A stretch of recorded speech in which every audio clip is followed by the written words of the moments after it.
You're listening to Parlour, a fun, inspiring podcast for all those bewitched by pole dance. Each week, your Madam Crimson Minxxx has candid conversation with unique, engaging individuals from within and around the pole dance community. Parlour is passionate about preaching creativity, soulful sensuality, and empowerment through pole dance. You know how we do. Welcome everyone to Parlour. This is episode 47, Bailey Day. I'm your host, Crimson Minxxx. This week on the podcast, we have ponytail whipping Aussie pole babe, Bailey Day. On this episode, we talk about how Bailey, a mostly self-taught dancer, keeps inspired and motivated when training solo. We learn about her Bailey's Basework program.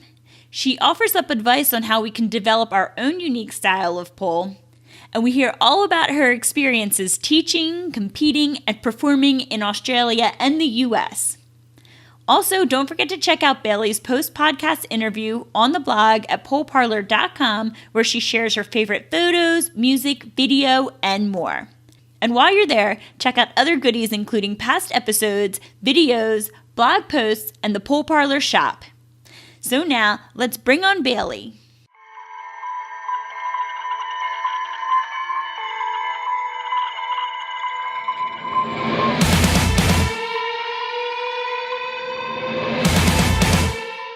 Welcome, Bailey Day, to the Pole Parlour podcast. How are you today? Good, thank you. Very good. Excited to be here.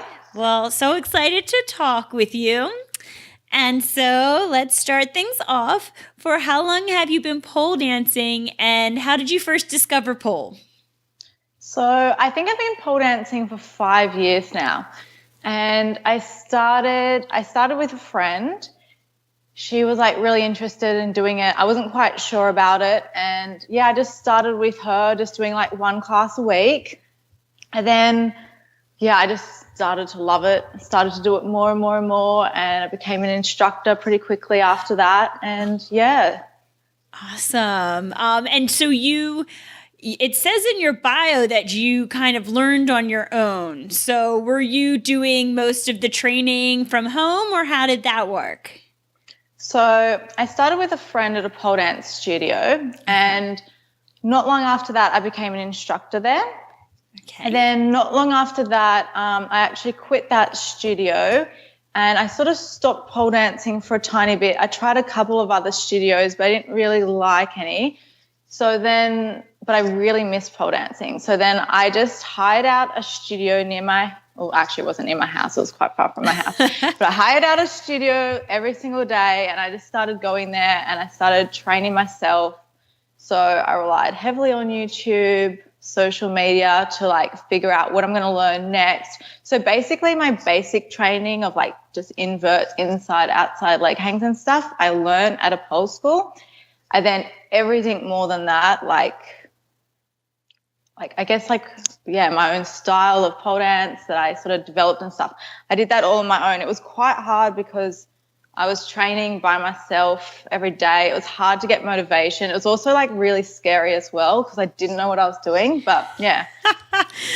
So you were like intense into it. You decided it wasn't like, once or twice a week I'm going to go fool around. You were like, did you have a goal at the time, or you were just like, I want to get good? So, yeah, basically when I quit that studio, I stopped for a couple of weeks, but then I actually signed myself up to do Miss Pole Dance ACT. So I had a competition in about, 5 months from that point. You got into things quick. So I was like, I need to train for this competition. I'd never been in a performance before, anything like that. I didn't know how it was going to go. So I just trained myself up. I figured out a routine. I went there every day. So that's why I was going every day because, I was trying to make up a routine, trying to put something forward on stage. And yeah, that's why I trained so much. And then after that, I got through to New South Wales. So then I had to keep on training and go to that. So that's why I trained so much at the start every day. So your first competition, you did really well and had to keep going. Is that what? Well, I came second in my ACT heats. And at the time, first, second, and third would go to New South Wales to compete. Okay. So then I went to New South Wales to compete, which didn't go so well. What happened? I don't know. I just had like one of those bad performances. Like, I think I was really rushed. Like, I made up a new routine in 6 weeks, which was like new for me to do. I was also scared to go up to New South Wales and compete with like all those amazing dancers like Michelle Shimmy and Maddie, and like it was like very like overwhelming for me. So I think I just got very well overwhelmed on stage. But the next year I competed there. I did like one of my favorite routines, which was my nurse routine, and I came second in New South Wales. So that was like really exciting to like be like so crap the year before, but then work really, really hard and then do better the year after. So yeah, that was good. Yeah, I mean, if you're like second time ever competing, you just won everything, that would just be kind of so like, where do you go from there? So you have to struggle and learn like the things that you learn when you don't give enough time or you rush or whatever. You got to learn those lessons somehow. So, hey, you figured it out. At the time, it's definitely hard, like doing a bad performance or making a mistake, like it is at the time. But from all like my bad mistakes, like good things have happened. So you just got to like recorrect it in your next performance. That's what I've learned anyway. Yeah, that's good advice. So do you have any advice? Because I know a lot of people train from home or train by themselves, and I do not have the motivation. I would never do that. Like I have a pole in the other room, and it's very infrequent that I get on it. I'm like, yeah, I'll go train. But so what is some advice you have for people to like stay motivated or just stay safe or inspired when you train by yourself? I think a couple of things. I think that you need to have like some type of big goal or something. So whether it's a competition that you're ultimately working towards, otherwise you're not working towards anything, just like aimlessly doing stuff. So have like a sort of a goal or something to work towards. It doesn't have to be a competition. It could be like, I don't know, like just a dance that you want to recreate and put on YouTube or something. And then also film yourself heaps.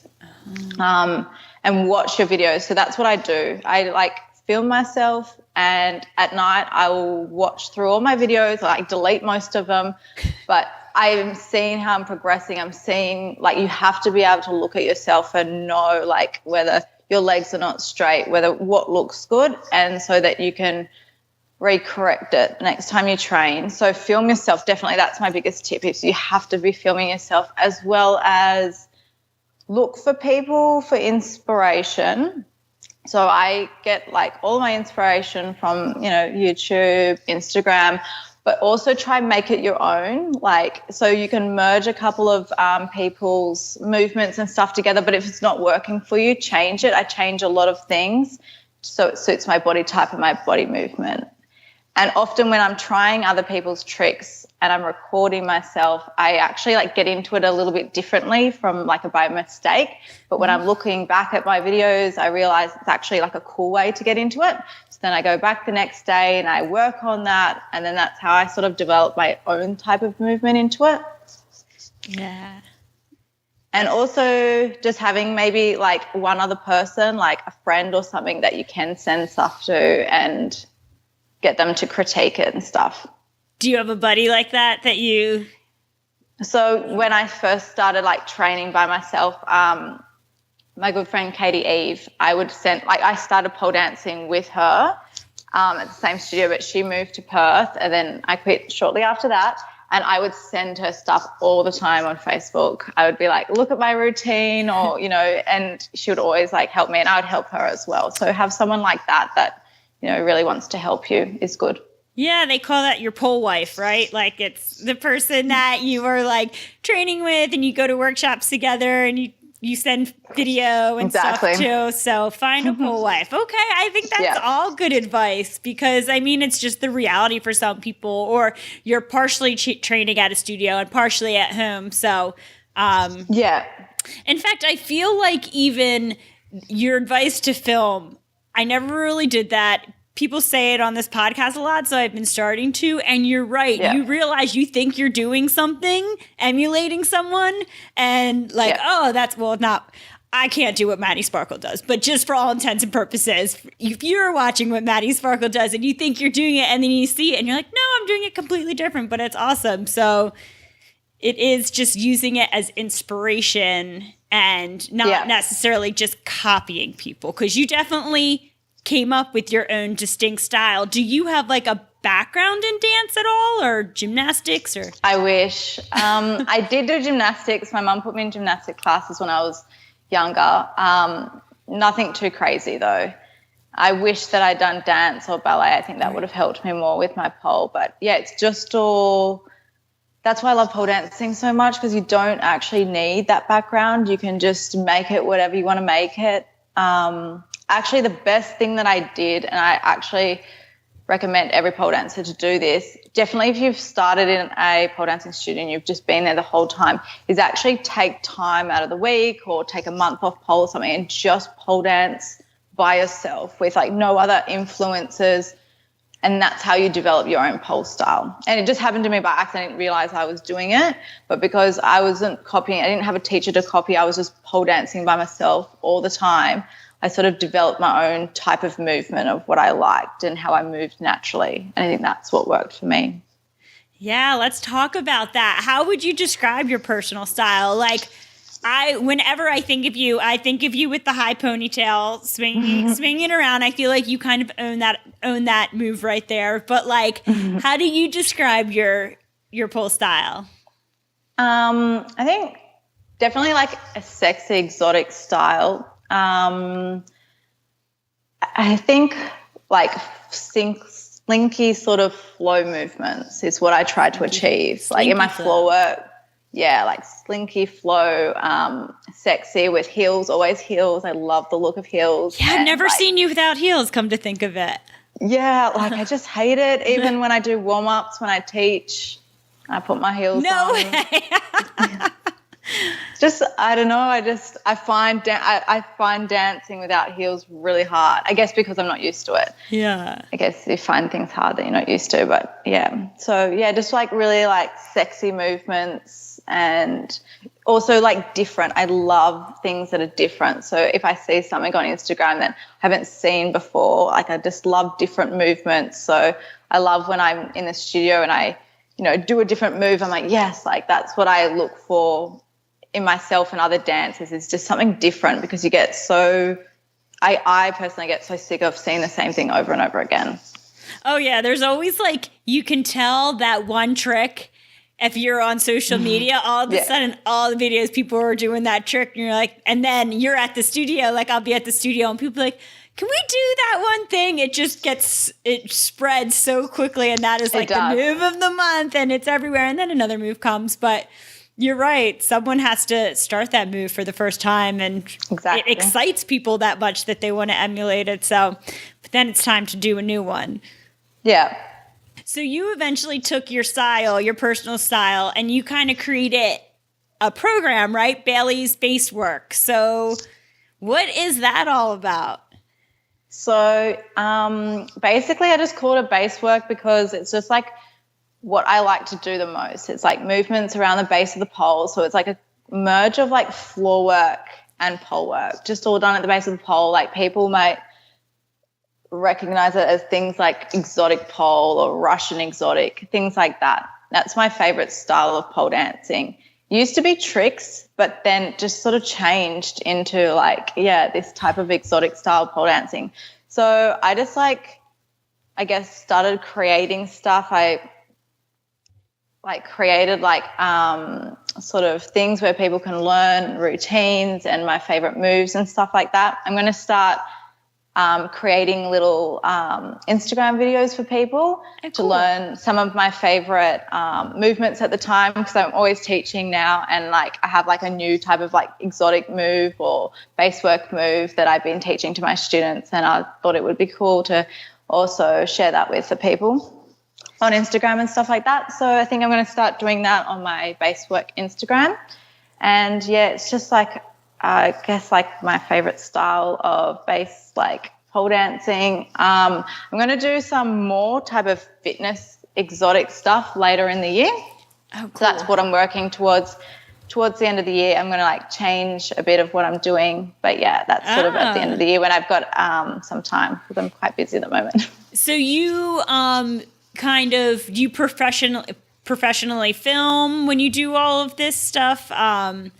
For your well, you have DVDs, the Basework, that's DVD. Can people digitally download that as well? And is that like a community? And how can people get into that? You can download that and like learn some routines that I've created.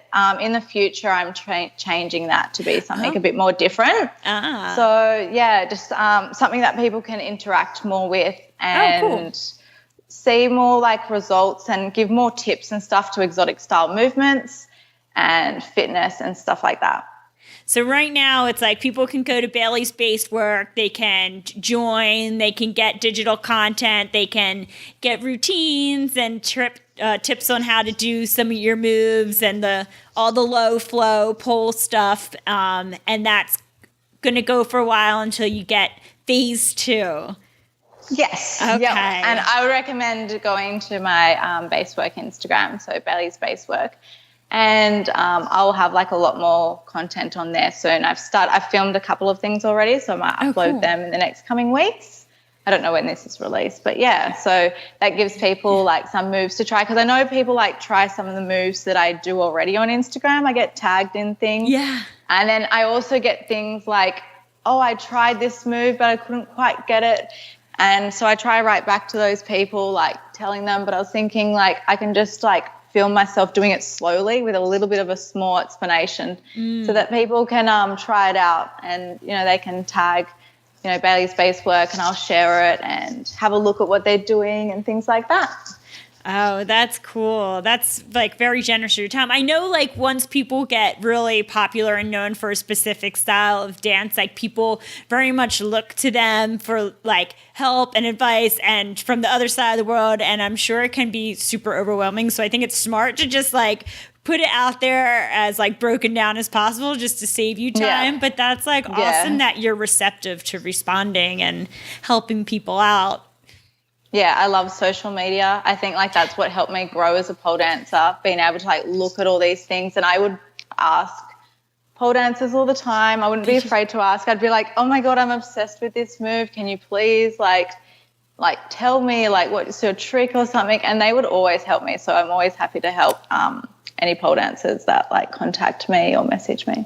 Oh, well, as always, your social media will all be in the show notes so people can check it out.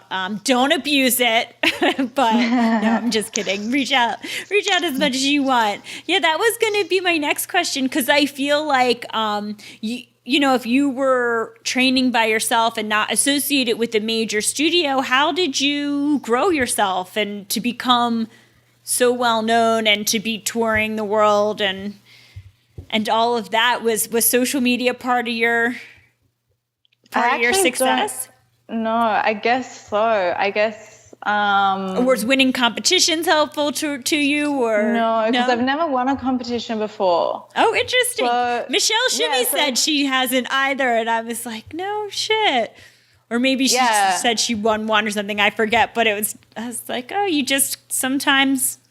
I've come second quite a few times. Cool. Like, no, I've never won anything before. So, like, yeah, I guess you don't need to win competitions to get anywhere. I think I don't know what really.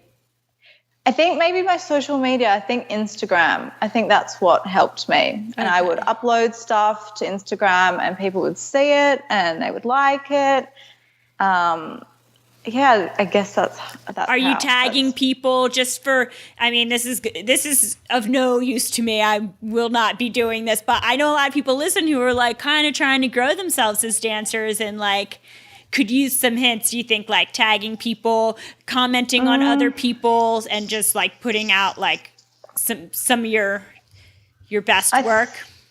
I don't really tag or write much stuff on Instagram just because I actually hate writing just in general. Like I hate school, I hate writing. So I'm very lazy when it comes to tagging those types of things. obviously if you get like someone to share your stuff, it's good. I think what would be my tips? I think you've got to create content that is different from what everyone else is doing. Like it's always fun to do, like, and I do it as well, like the move of the month or whatever like that. But you've got to create content that's different in some way. It can be any way, like whether it's what you're wearing or your movement or something. You've got to create stand out. That's different. Yeah, stand out. And then I think that's just what it is. Yeah. And I mean, you're just really fun to watch. So people recognize talent, and it kind of just grows organically as well. So I'm not saying that you had some trickery to get yourself to where you are today at all. It's just a little curious. I think what helped me as well in the beginning is I would always like tag Cleo's Rock and Pole because I'm an instructor there, and Cleo would always like share my stuff, and I became a part of that community, which I love. I love that Cleo's Rock and Pole community. Like it's just like a really fun group to be a part of, and I think maybe that helped.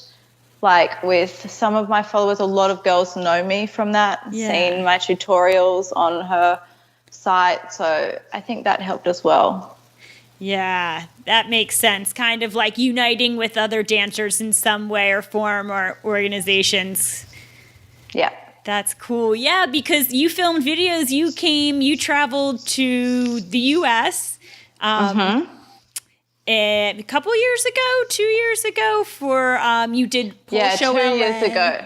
Yes. Wow. You did Pole Show LA, and I think you recorded for Cleo then. So like, how did that all come about? How did you connect with Leanne to do Pole Show LA, and what was that experience like? Was that like your first like overseas travel for a major show? Cool.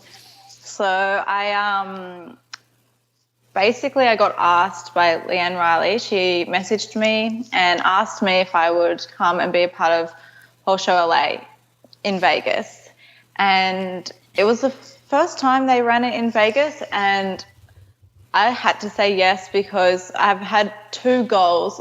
Both of the goals were ones that I never thought I'd achieve. One was being in Miss Poledance Australia, and the other one was being in Pole Show LA. And she asked me, so I had to say yes. I'm so scared of flying, so I had to talk myself into it. Like I was so anxious about it, but I literally couldn't believe that she even spoke to me, let alone asked me to be in the show. So, I didn't have much time. I only had like a couple of months. And then, I went over to America and spent like the first week in LA, and I went and trained at Beespun, which was so cool. Just like being there, because you see it all the time on like YouTube and Instagram. It's like an amazing studio. So I got to go train there like nearly every day, just like working on my routine and stuff, and also went and filmed for Cleo. And I got to go and film in her studio, which was really cool because, again, I see that on the internet, and it's just really cool to go there and actually be there. I was quite nervous doing it. I think now I'm going to go again this year, and I think I'll be more comfortable, but it's my first time, so I get really nervous. And then, I went to Vegas and performed there in Pole Show LA, and that was amazing. Yeah, I want to do it again. I'm really hoping that I get to do it again this year, just because it's like one of the best shows in the world, pole shows in the world, definitely. Yeah, I saw you. You were fantastic. You're welcome. I was thinking though, because don't you guys in Australia train on like the 38 poles? And what's your experience with the thicker poles? Because in America, we have the 45 poles. So is it a noticeable difference, or are you just like whatever? Yes. It is a difference. No, it was. Yes. I found it really hard. It's a lot more slippery, and my hands are really small, so I find it hard to like grip around the pole. But it was fine. It's just different, and the grips are different. Like I remember being like climbing in the studio, and like I would climb and then slide and then climb and then slide, and I was like, oh my God, what's going on? I can't even climb on the pole. Like, how am I supposed to do tricks on this thing? And then they were like, don't use shaving cream, because I use shaving cream a lot to move. They're like, don't use it on the pole, just use dry hands. And so yeah, like you people use there helped me out. shaving cream? Yes. What's that? I don't know that trick. Like yeah, like, you know, like shaving cream that guys use or girls use to I just basically rub that on my legs or wherever I need grip, and that makes me sticky. Oh, get out. On brass poles. Oh, brass poles. I like not on chrome or stainless steel. That's okay, because I was like, I've never heard that. I like brass poles personally. I've only been on a few of them, and the only time I'd seen this small Australian size one is, I think I at B-Spun they definitely have one at a couple studios, and they seem like so tiny little things that I don't know how you would do things like laybacks or things like that would be more challenging, but I think anything that involves a hand grip, I would like that. So yeah, the hand grip's easier. I think other grips are a bit more painful, but yeah. You figured it out. You made it work. You're a professional. Yeah.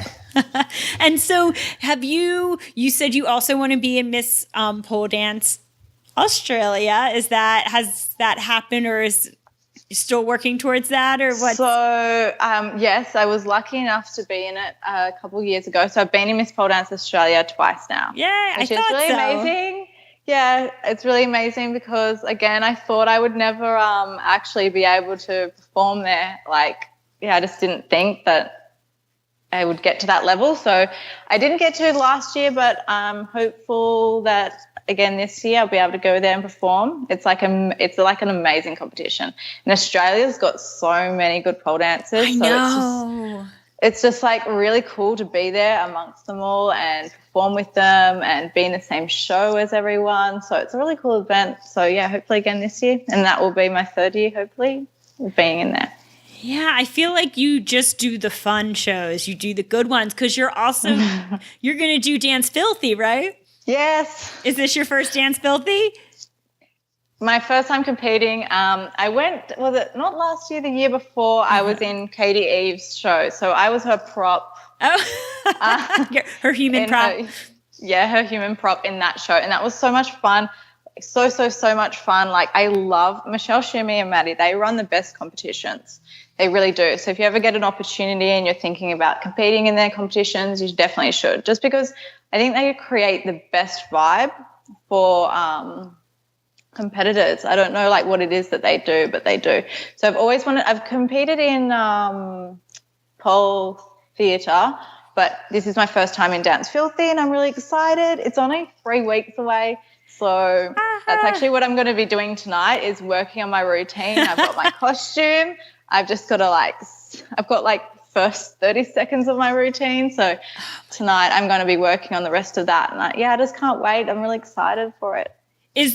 Would you consider this less stressful than, say, Miss Poledance Australia, or do you find it more fun for you and more of an exciting experience to perform, or you just get nervous or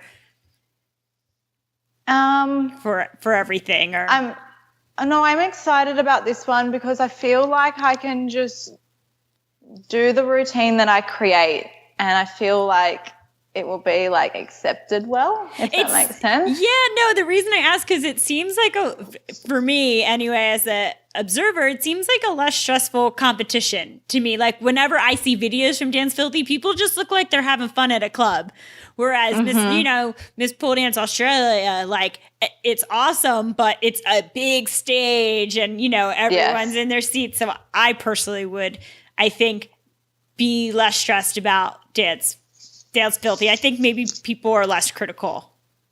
It's definitely a more fun competition to be a part of. And I think I take it just as seriously as Miss Pole, but in a way I like it a bit more because I can just do a routine that I create and just put it forward. I'm not too concerned about, I know whether I've got the right number of tricks in my routine, whether I've got hard enough tricks or all those types of things. I can just create the routine that I want to create and then put it forward. So that's what I'm excited about. Yeah, the way you describe it, it sounds like, I definitely did not mean to suggest that you weren't going to take it seriously. But I realized when you described that, like, okay, she's describing the difference between a performance and a competition. And they are two different beasts to conquer. You know, one is entertainment value, and one really is for the entertainment value plus for the judges and requirements and things. So I don't think I'm the best at competing. I don't know why. I just, I think I like to perform more. I think because I just sort of create a routine, I think I should look more at the guidelines of the competition more. I think that would be helpful for myself in the future. But then I sort of start to hate the whole process, because I'm like doing it towards guidelines or what I want what I think the judges want to see of me, and then it sort of becomes something that I don't want it to be, and then it becomes really stressful. Yeah. Where if I can just create something and it sort of just comes out the way it is, and I put a new favorite trick. It may not be hard, it may not get me that much points, but I really love the look of it. I can just pop that in my routine, and then I like the routine so much more. Yeah, I could understand that. I could see that for sure. Like, and when you're creating these performances, do you have any like advice or any processes that you do when you're like, what's your process like when you're starting to create a routine for a performance? I always start with the theme first. And the costume. That's cool. Sometimes, a costume could inspire an entire piece. Yeah, so I always start with the theme and the costume, and like what I want the costume to look like, and then that will sort of determine the movements that I can do with that costume. So sometimes it rules out like a lot of tricks and stuff, but I don't mind. I'd rather not do those tricks and have a really cool costume. So I start with the costume, and then I always start at the beginning of my routine and I work my way through it. I always film it. I always review it a lot. And I just try to make it as clean as possible, and also like just different. So I just try to make my movements different, which I don't even know if that's like the recipe for like winning a competition or anything like that, because I don't win them. But that's just what I do. That's just how I sort of create my routines.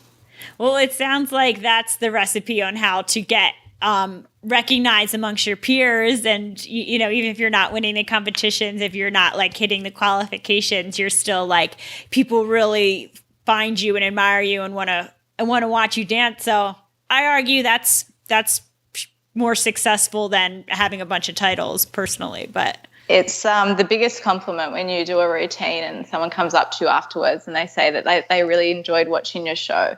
That's what I like. I don't care if I win, just as long as like people liked watching me. That's like the biggest compliment.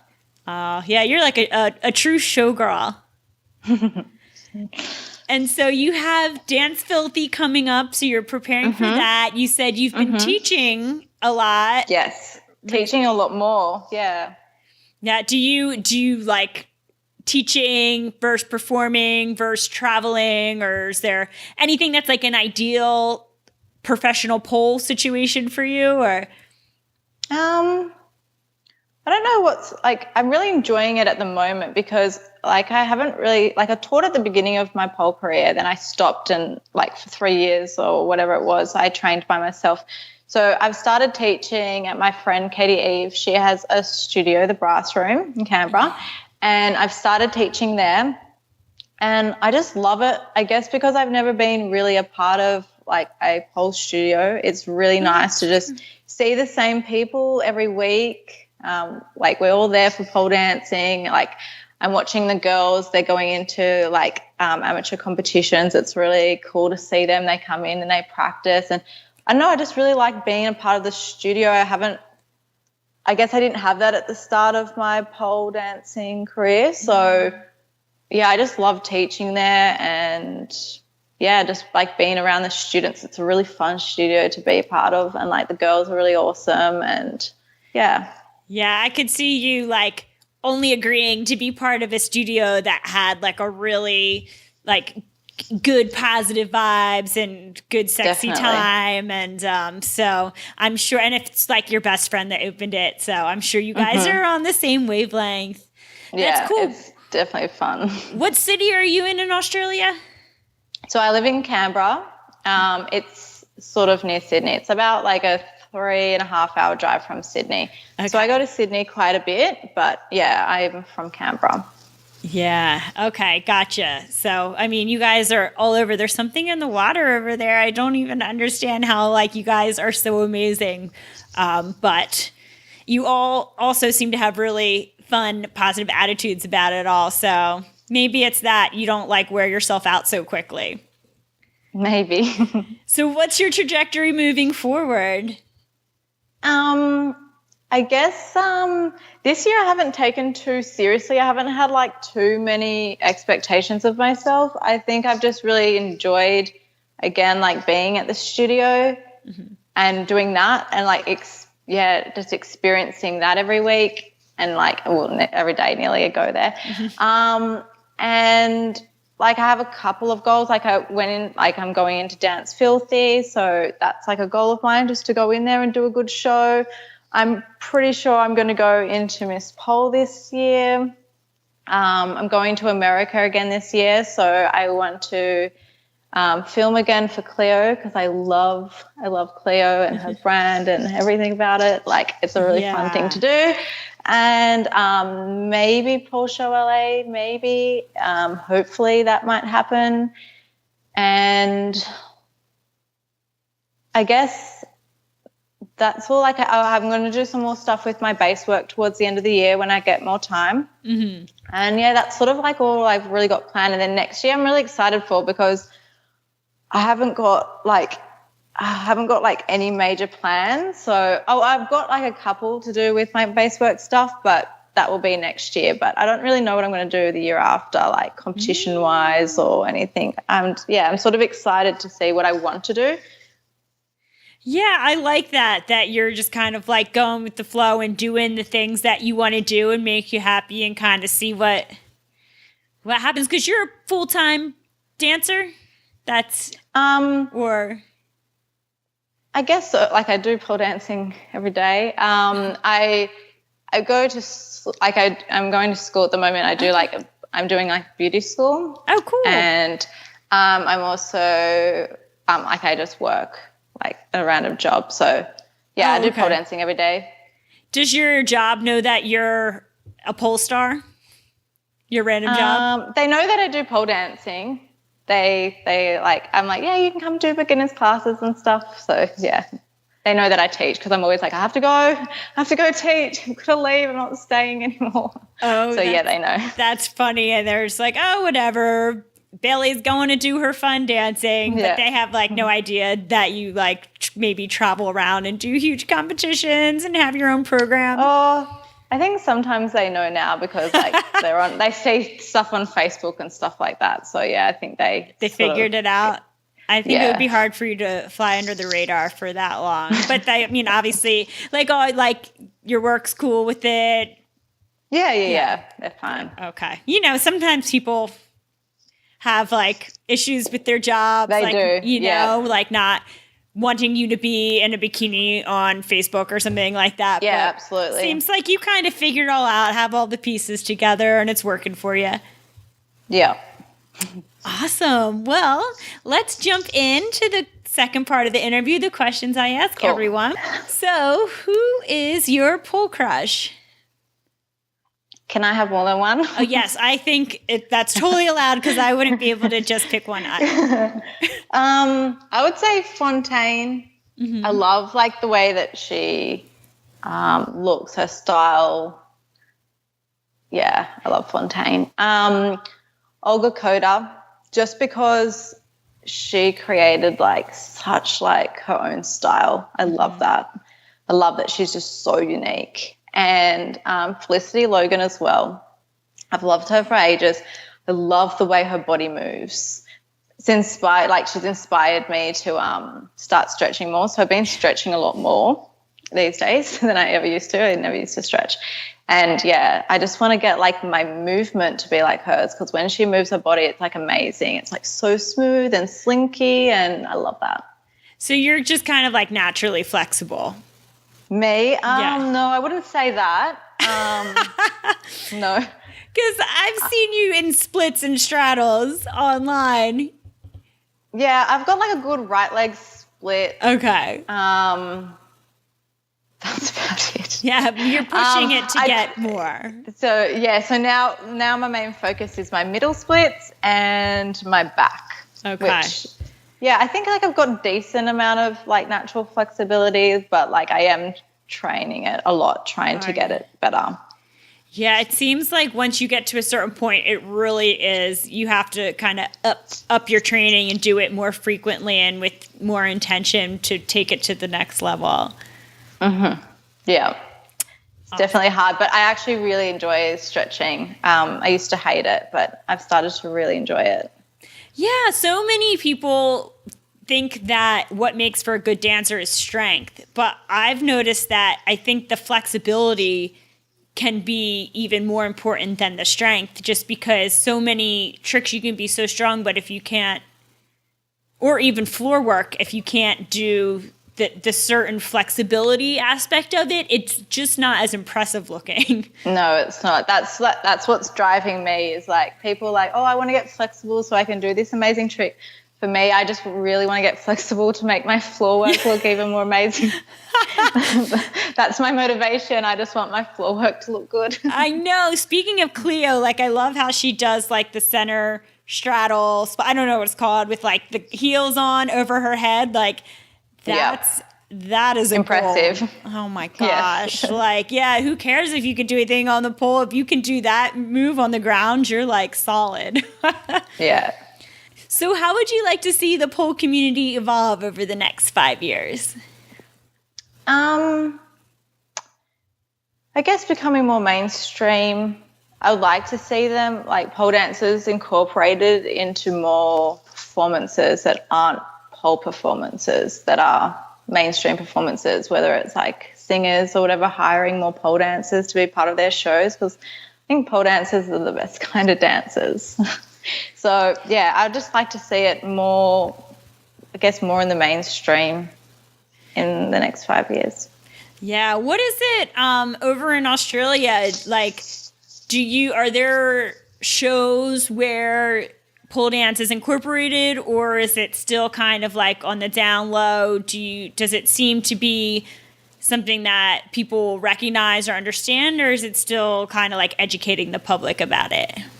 I think a lot of people that I know of are aware of pole dancing as a sport now. Mm-hmm. There's a lot of girls more and more that are doing pole dancing lessons, or have friends or family that are doing pole dancing lessons, but I still don't think there's enough of like performances or like places where people can go to do pole dancing or be a part of. Like there is like pole schools, but that's like run and operated by pole dancers. I want to see more, I guess, I don't know, like brands getting involved in pole dancers and like sponsoring them and like hosting pole events and stuff like that aren't actually in the pole community, that are outside of it, that want pole dancers to be a part of what they're doing.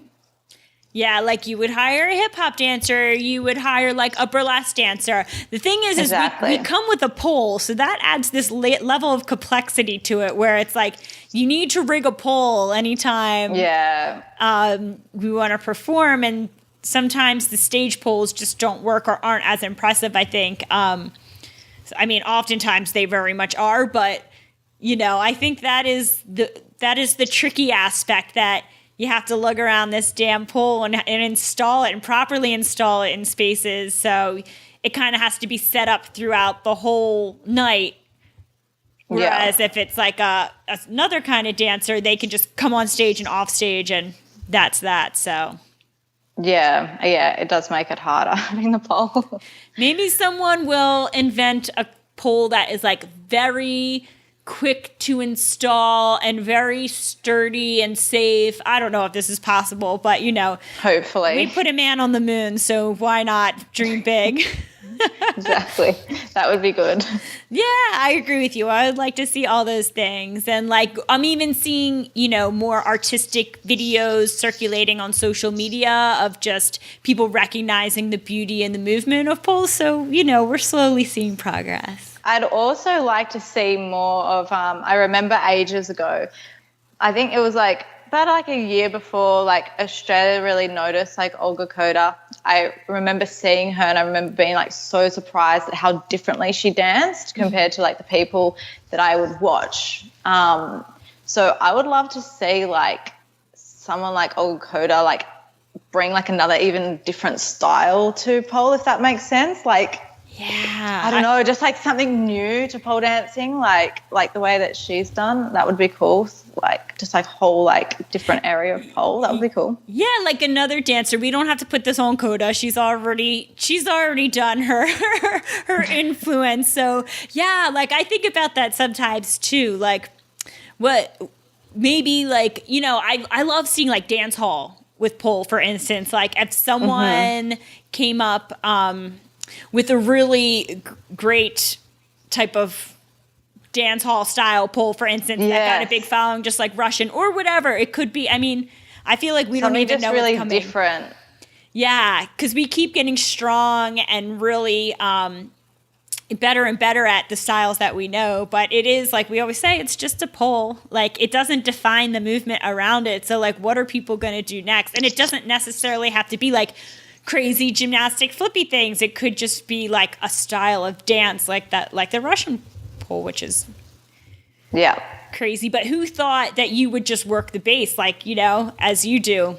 I don't know if people saw that, but that's a good call. I don't think anyone's ever said that. So if people are out there looking to develop new styles of pole, or if you know of any underground styles that you see emerging, like definitely tag us. I think that would be really cool to see. Yeah, something really new and fresh, like really cool pole dancing, but just like something fresh and different. I'd love to see that. That'd be really cool. Yes, ditto. Tag us both, please. Yes, do that.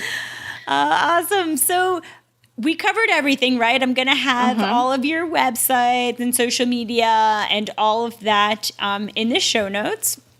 And and I think this comes out maybe like a couple days before your Dance Filthy. So we'll have to follow you. I know in the future when people are listening and watching this, you will have already developed your routine. So we're cheering you on and so excited for you. Yay. I'm so excited now too. And before I let you go, can you leave us with some inspiration or something cool to sign off with? You got something? So just one thing that I love Drake. It's one thing that I heard him say. Okay. I listened to him a lot. So he said, create distance between yourself and everybody else and do something that no one else can achieve. So, yeah, that's like my inspiring little thing. I know. Just do something. Yeah, if I've learned anything about you from this interview, it's that you really value uniqueness and innovation. Yeah, just different and just being different and just being yourself, because no one else can compete with you better than you can compete with yourself. Yeah. And maybe you and I just get bored easily because I totally relate to that. But I think a lot of people, we're the social media era. We need excitement. We need something new. So and that's, as an artist, we always want to strive to do something different. Yeah. Awesome. Well, Bailey, thank you so much for being on the podcast. It was so fun talking with you. Thank you so much for having me. I loved it. And thank you. And we're cheering for you. Can't wait to see what. Thank you. I appreciate it. Oh, you're welcome. Bye. Bye. Thank you for listening to the Pole Parlour podcast. Want more? Visit poleparlour.com for show notes and to link to the Facebook group where you can connect with other poloholics and continue the conversation. Listen to past episodes and subscribe to new episodes on the website, YouTube, iTunes, Stitcher, or SoundCloud. Lots of love, babes. Thanks for listening.